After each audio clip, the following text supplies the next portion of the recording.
தந்தை பெரியார், பேரறிஞர் அண்ணா, தலைவர் கலைஞர் ஆகியோர் வழங்கி இருக்கக்கூடிய உணர்வோடு சொல்றேன்.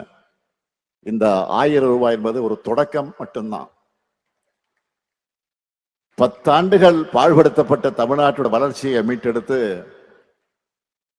வரலாற்றிலே இல்லாத அளவுக்கு, இந்தியாவிலே எந்த மாநிலமும் சாதிக்காத அளவுக்கு பொருளாதாரம் வளர்ச்சி அடையும். 16 விழுக்காடு ஜிஎஸ்டிபி வளர்ச்சியும் நம்ம திராவிட மாடல் அரசு சாத்தியப்படுத்தி இருக்கு. இந்த வளர்ச்சியில மகளிருக்கான பங்கு நிச்சயம் கிடைக்கணும்னு நினைச்சேன். கலைஞர் மகளிர் உரிமை திட்டத்தில் இதுவரைக்கும் 13,75,492 சகோதரிகளுக்கு மாசம் 1000 ரூபாய்னு இதுவரைக்கும் 28,000 ரூபாய் வழங்கி இருக்கிறோம். எண்ணிக்கையை உயர்த்தணும்னு சொன்னேன். அதுக்காக மக்களுடன் ஸ்டாலின் முகாம்கள் மூலமா விடுபட்ட மகளிரும் விண்ணப்பிக்கலான்னு அறிவிச்சு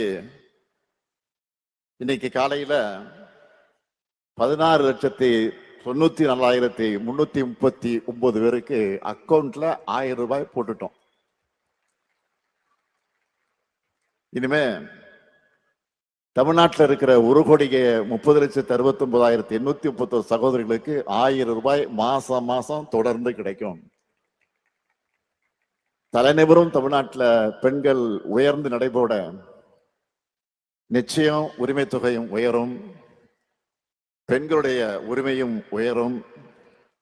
உறுதியா சொல்றேன், எதிர்காலத்தில் வரலாற்று ஆசிரியர்கள் வரலாற்று எழுதும் பொழுது மகளிர் முன்னேற்றத்தினுடைய புதிய அத்தியாயத்தை ஸ்டாலினுடைய திராவிட மாடல் ஆட்சியில தொடங்குச்சுன்னு தான் எழுதுவாங்க.